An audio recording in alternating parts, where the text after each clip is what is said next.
बिहार के मुख्यमंत्री,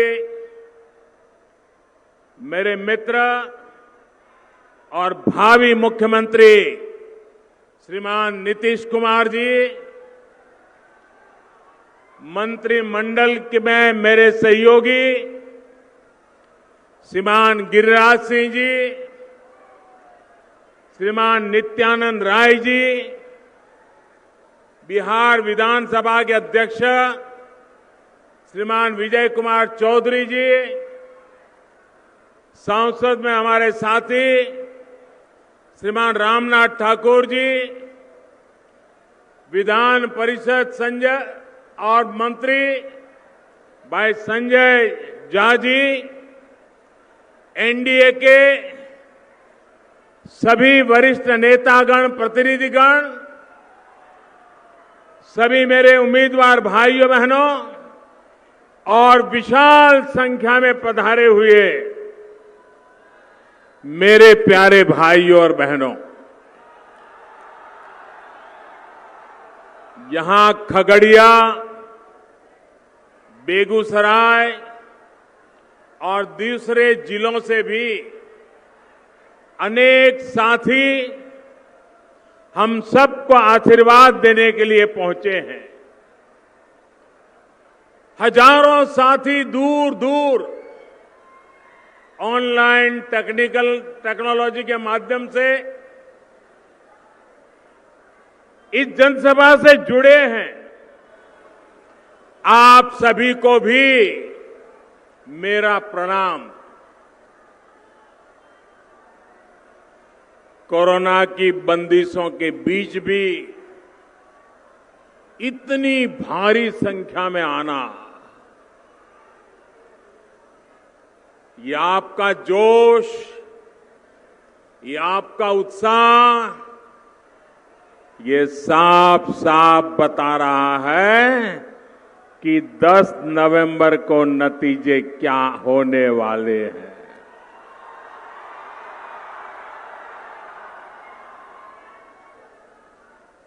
जहां भी मेरी नजर पहुंच रही है, मुझे लोग ही लोग नजर आ रहे हैं। हर कोने में विजय का विश्वास है, उमंग है, उत्साह है। बिहार के उज्जवल भविष्य का संकल्प मैं देख रहा हूं।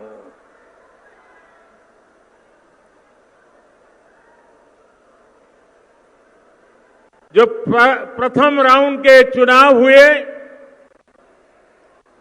बड़े बड़े पॉलिटिकल पंडितों ने घोषणाएं की थी कि मतदान नहीं होगा, बहुत कम होगा, लेकिन बड़े बड़े पंडितों की बात को भी बिहार के जागरूक नागरिकों ने गलत सिद्ध कर दिया। बिहार बधाई के पात्र है।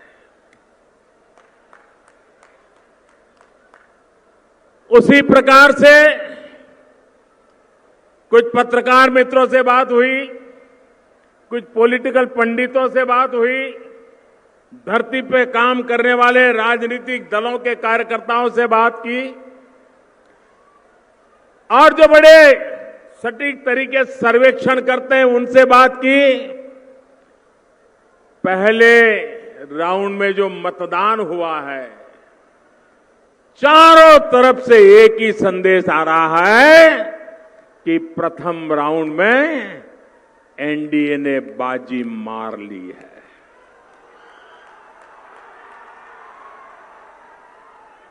जनता ने भरपूर आशीर्वाद बरसाए हैं। भाइयों बहनों,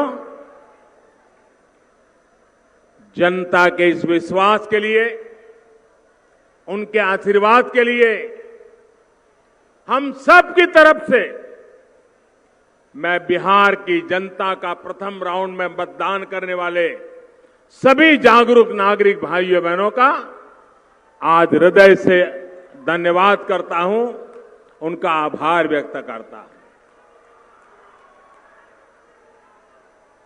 भाइयों बहनों, आज अगर हर आकलन, हर सर्वे एनडीए की जीत का दावा कर रहा है तो उसके पीछे ठोस और मजबूत कारण है। आज एनडीए की फिर से सरकार वो हमारी माताएं बहनें बना रही हैं जिनको हमारी सरकार ने, नीतीश बाबू की सरकार ने सुविधाओं से जोड़ा है, अवसरों से जोड़ा है। वो बेटियां जो आज बिना किसी डर से पढ़ाई कर रही हैं, अपने सपनों को पूरा कर रही हैं, वो बेटियां आज एनडीए में बढ़ चढ़ करके साथ दे रही है। वो जीविका दीदियां जो आज आत्मनिर्भर परिवार और आत्मनिर्भर बिहार की प्रेरणा बन रही हैं, वो एनडीए को ताकत दे रही है। घर घर, स्कूल स्कूल बने शौचालयों ने जिन बहनों बेटियों को गरिमा दी, अंधेरे के इंतजार से मुक्ति दी, वो हमारी बहनें एनडीए की सरकार दोबारा बना रही है।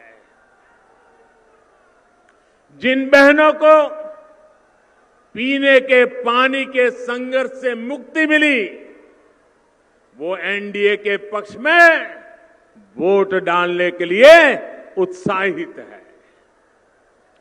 जीवन भर धुएं में उलझती उन बहनों का वोट अब धुएं से मुक्ति मिली है, उनका वोट एनडीए के लिए। जिनके घर में उज्ज्वला का सिलेंडर पहुंच चुका है। साथियों, बिहार के बेटे बेटियां जिन्हें आज मुद्रा लोन मिल रहा है, बैंकों ने जिनके लिए दरवाजे खोल दिए हैं, जिन्हें आईआईटी, आईआईएम, एम्स मिल रहा है, वो आज अपने उज्जवल भविष्य के लिए एनडीए पर भरोसा कर रहे हैं।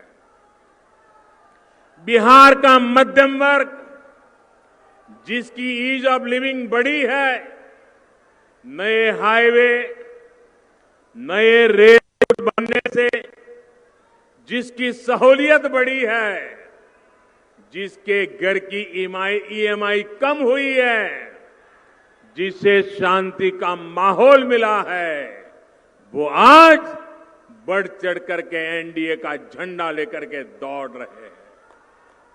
साथियों, जिसको आज अपना पक्का घर मिल रहा है, आयुष्मान भारत योजना से मुफ्त इलाज मिल रहा है, दिवाली और छठी मैया की जिनको मुफ्त राशन मिल रहा है, वो कभी जरूरी सुविधाओं के लिए भटकने पर मजबूर थे।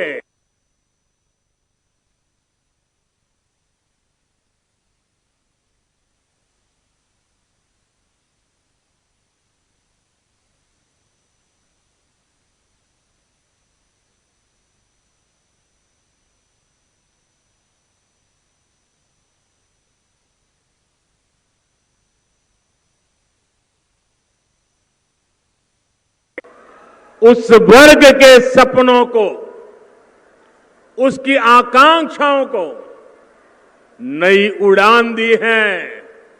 जो कभी वंचित था, जो दशकों से मूलभूत सुविधाओं का इंतजार कर रहा था, क्या गरीब से गरीब भी कभी सोच सकता था कि उसके पास मोबाइल फोन पहुंचेगा, बैंक में खाता होगा, बैंक से कभी उसको लोन मिलेगा? क्या किसान कभी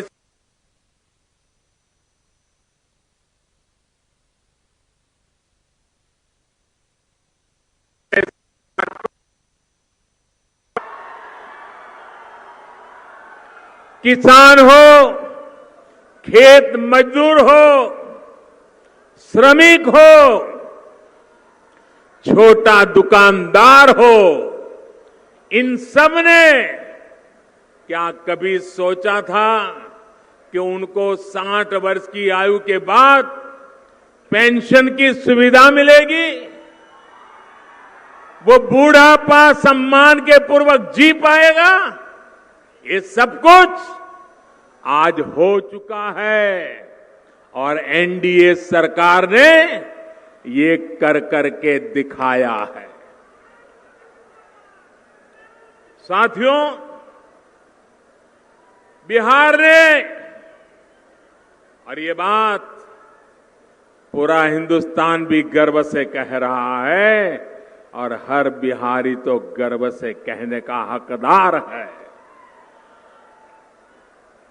वो बात क्या है?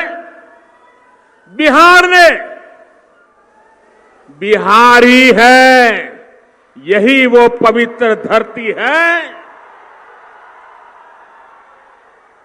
जिसने पूरे विश्व को, मानव जात को लोकतंत्र का पाठ पढ़ाया है।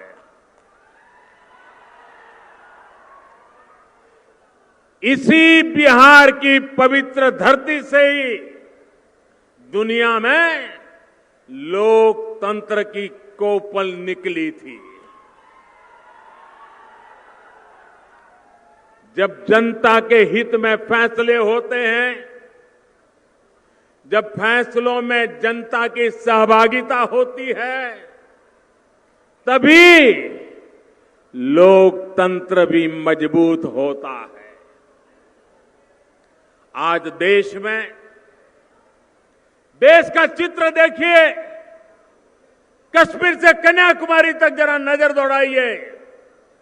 आज देश में एक तरफ लोकतंत्र के लिए पूर्ण रूप से समर्पित एनडीए का गठबंधन है, वहीं दूसरी तरफ अपने निहित स्वार्थ को,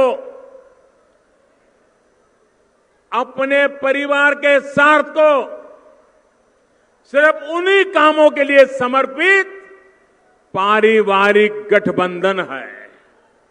आप सोचिए, एक तरफ लोकतंत्र गठबंधन, दूसरी बात परिवार तंत्र गठबंधन।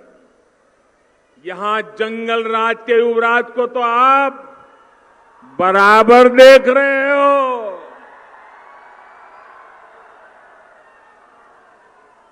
कांग्रेस पार्टी का दायरा भी धीरे धीरे सिकुड़ करके सिर्फ अपने परिवार तक ही सीमित होकर रह गया है। मेरे प्यारे भाइयों बहनों, मैं एक सवाल पूछता हूं, जवाब देंगे आप? जवाब देंगे? सरदार वल्लभ भाई पटेल इस देश के महान देशभक्त नेता थे कि नहीं थे? देशभक्त नेता थे कि नहीं थे? सरदार साहब ने देश को एक किया कि नहीं किया? किया कि नहीं किया? सरदार साहब देश के लिए जिए कि नहीं जिए? सरदार साहब ने पूरा जीवन सिर्फ और सिर्फ देश के लिए लगाया कि नहीं लगाया? सरदार साहब कांग्रेस पार्टी के थे कि नहीं थे? थे कि नहीं थे?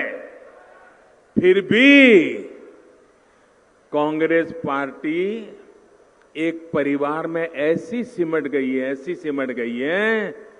कल सरदार साहब जैसे महापुरुष का जन्म जयंती थी, लेकिन इस परिवार ने उन्हीं के कांग्रेस के नेता रहे हुए देश के महापुरुष सरदार साहब को स्मरण करने में भी इनके पेट में चूहे दौड़ने लगे भाइयों।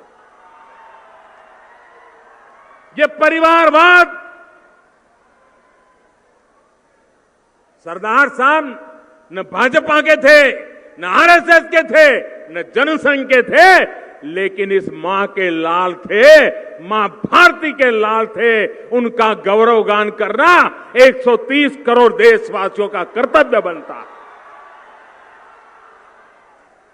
साथियों, सिर्फ और सिर्फ अपने अपने परिवार के लिए काम कर रही इन पारिवारिक पार्टियों ने आपको क्या दिया? ये बड़े बड़े बंगले बने तो किसके बने? ये महल बने तो किसके बने? सिर्फ और सिर्फ ये परिवार पार्टियों के मुखियाओं के ही बने हैं। बड़ी बड़ी करोड़ों की गाड़ियां आई, गाड़ियों को काफिला बना, गाड़ियां पार्क करने की जगह नहीं बची उनके घरों में, उनका बना। सिर्फ और सिर्फ अपने परिवार के लोगों को हर बार टिकट दिया। क्या नीतीश बाबू के कोई भाई राज्यसभा में पहुंचे हैं क्या?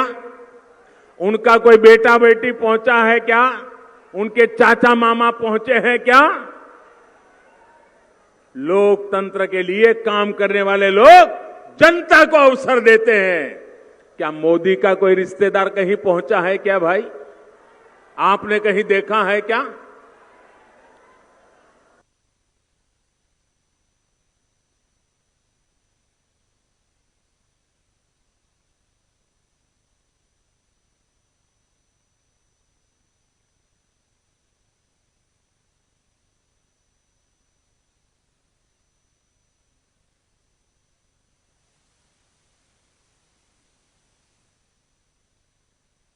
तेरे ये 5 जिले तेरे, जाओ मौज करो, ऐसे ही बांट देते हैं जैसे पर्सनल प्रॉपर्टी हो। वही उन 5 जिलों का एक बेटा मालिक हो जाता है, दूसरे 5 जिलों का दूसरा हो जाता है।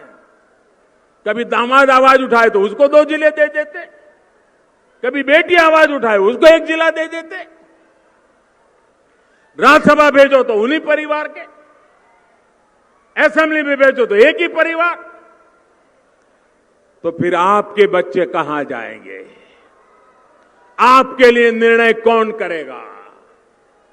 इन लोगों को आपकी चिंता नहीं, आपके क्षेत्र की चिंता नहीं, सिर्फ अपने विकास की चिंता है।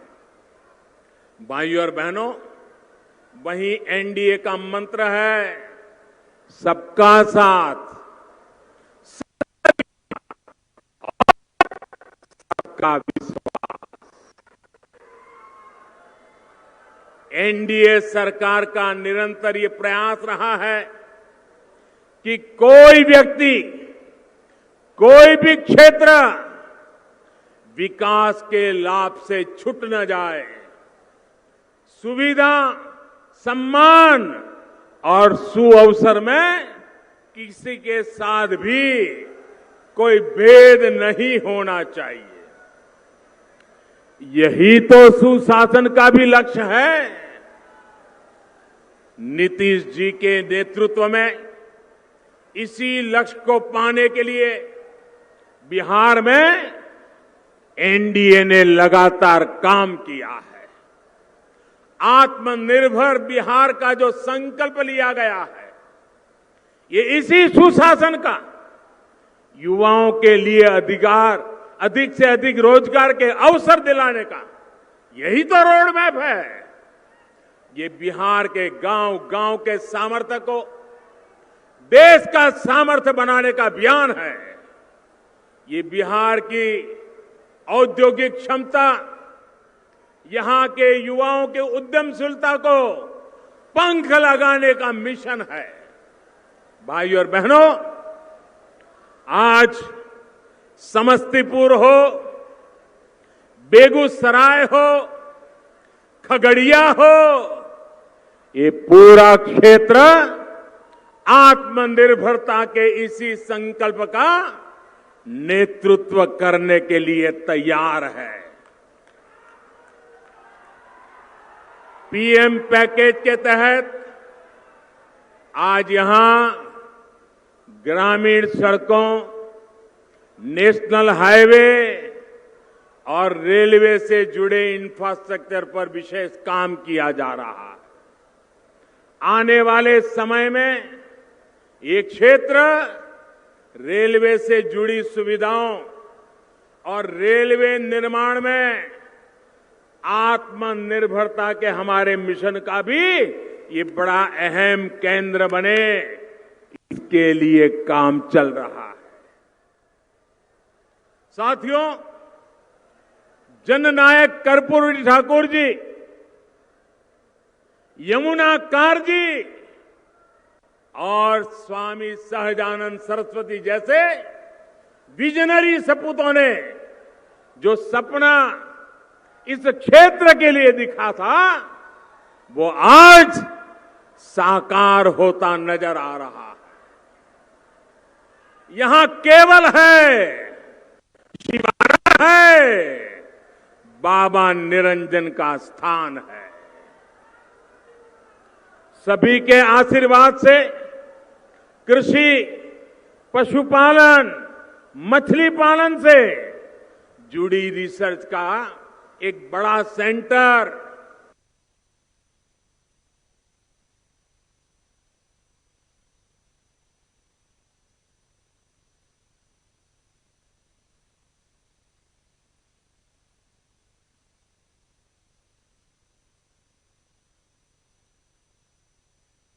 मछली पालन, मत्स्य संपदा, इस योजना से जुड़ा बड़ा केंद्र भी अब खुल चुका है।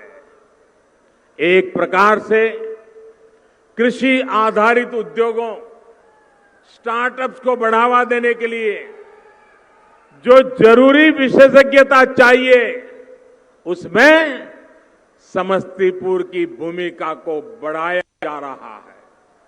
भाइयों और बहनों, यहां का आलू, यहां का मक्का, ऐसे तमाम उत्पादों से जुड़े उद्योगों के लिए यहां अनेक अवसर है। हाल में जो कृषि सुधार किए गए हैं, उनसे अब आलू, मक्का और दूसरी फसलों से जुड़े किसानों को भी बहुत लाभ होने वाला है। अब चिप्स के लिए, पॉपकॉर्न के लिए, पोल्ट्री फीड के लिए, फल सब्जी से जुड़े फूड प्रोसेसिंग उद्योगों के लिए किसानों को भी बहुत लाभ होने वाला है। अब चिप्स के लिए, पॉपकॉर्न के लिए, पोल्ट्री फीड के लिए, फल सब्जी से जुड़े फूड प्रोसेसिंग उद्योगों के लिए रास्ता अब आसान हो रहा है। बिहार भाजपा ने इसके लिए किसानों के 1000 एफपीओज बनाने का भी संकल्प लिया है। वही केंद्र सरकार ने कृषि इंफ्रास्ट्रक्चर के लिए 1 लाख करोड़ रुपए का नया फंड बनाया है। किसानों के काम के लिए 1 लाख करोड़ रुपया। इससे यहां के किसानों, मछुआरों, पशुपालकों को भी बहुत लाभ होगा। लेकिन साथियों, जिनकी नीयत खराब हो, जिनकी नीति सिर्फ गरीबों का धन लूटने की हो, जो निर्णय सिर्फ अपने और अपने परिवार को स्वार्थ को ध्यान में रखते हुए लेते हो, वो ऐसे हर प्रयास का विरोध ही करेंगे। आज देश में कृषि क्षेत्र हो या देश की सुरक्षा से जुड़े काम, ये हर बात का विरोध कर रहे हैं। आज देश के गरीब को एहसास है कि एनडीए सरकार ने उसके लिए जितनी योजनाएं शुरू की, उसका कितना बड़ा लाभ उन्हें मिला है। लेकिन स्वच्छ भारत हो, जनधन हो, आयुष्मान हो, हर योजना का इन लोगों ने डगर डगर पर विरोध किया, मजाक उड़ाई। इन्हें गरीब की तकलीफों से, उसकी परेशानी से, उसकी मुसीबतों से कोई फर्क नहीं पड़ता। बस फोटो खिंचवाने के लिए सोचते रहते हैं और कोई लेना देना नहीं। इन्हें गरीब सिर्फ और सिर्फ चुनाव में याद आते हैं। जब चुनाव आते हैं तो माला जपना शुरू कर देते हैं, गरीब गरीब गरीब गरीब गरीब गरीब गरीब गरीब गरीब गरीब गरीब गरीब गरीब गरीब गरीब गरीब, यही करते रहते हैं। चुनाव पूरा हुआ, गरीब गरीब की जगह बस अपने परिवार का कुनबा लेकर के बैठ जाओ। भाइयों और बहनों, याद रखिए, जब कोरोना का संकट सबसे ज्यादा था, जब पूरा बिहार कोरोना से लड़ रहा था, तब ये लोग कहां थे? इन्हें आपके विकास से नहीं, सिर्फ अपने और अपने परिवार के विकास से ही लेना देना है। यही इनकी सच्चाई है, यही इनका इतिहास है, यही उनके तौर तरीके हैं, यही इनकी ट्रेनिंग है। इससे बाहर सोच ही नहीं सकते जी।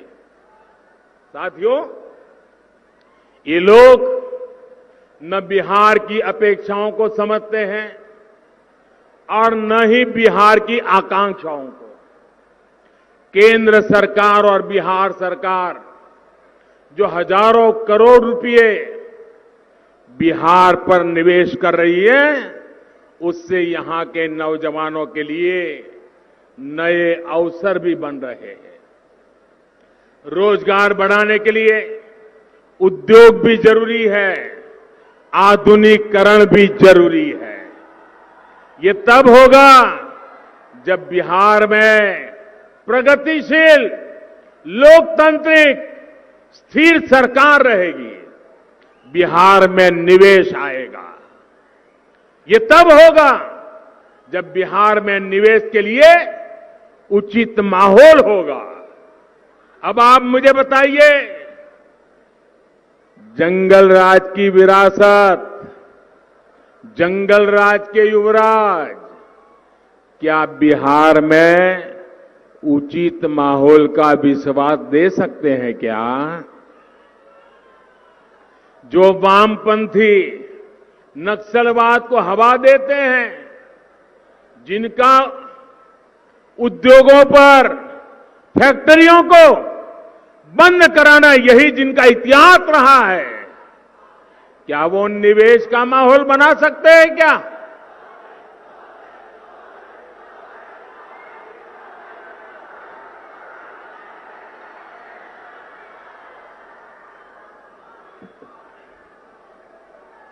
साथियों, जननायक कर्पूरी ठाकुर जी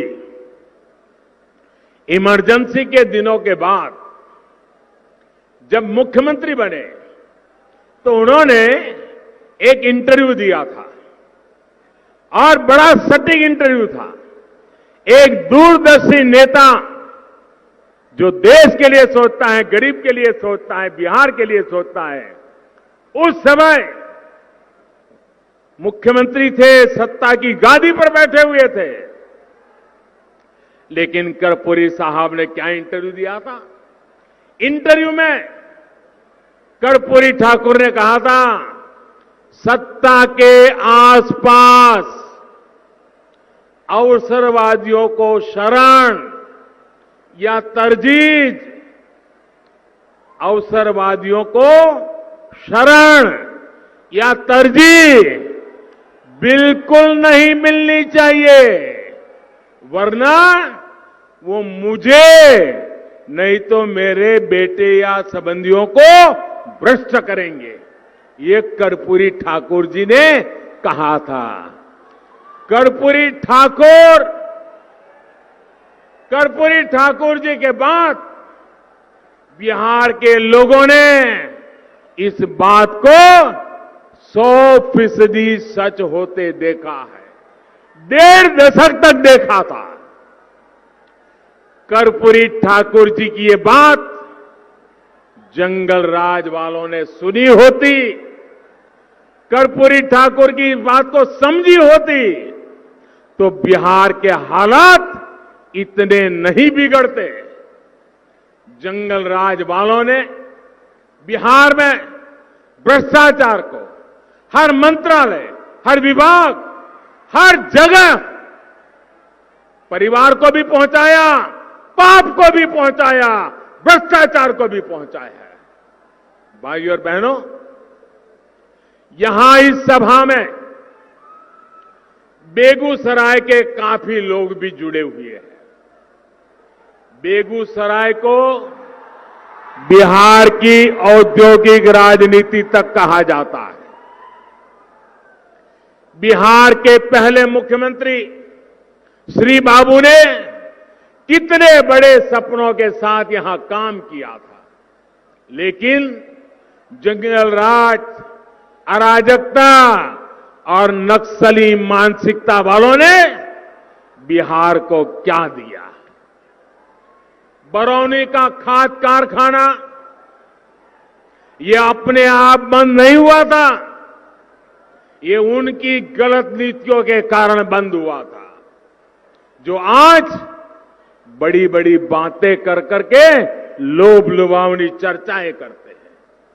आज आपके आशीर्वाद से बरौनी के खाद कारखाने को भी नया जीवन मिल रहा है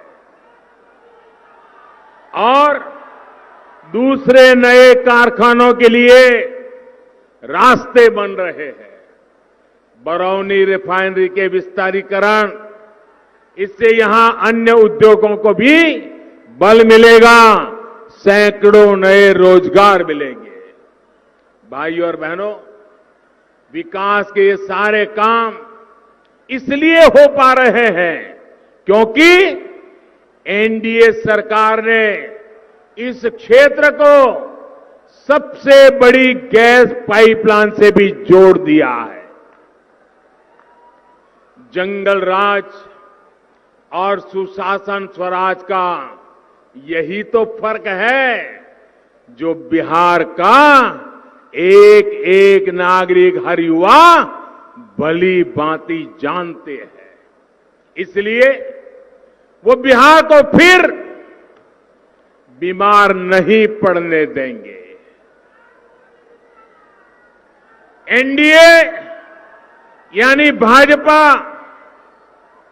जेडीयू, हम पार्टी, वीआईपी पार्टी के सभी उम्मीदवारों को पड़ा आपका हर वोट बिहार को फिर बीमार होने से बचाएगा।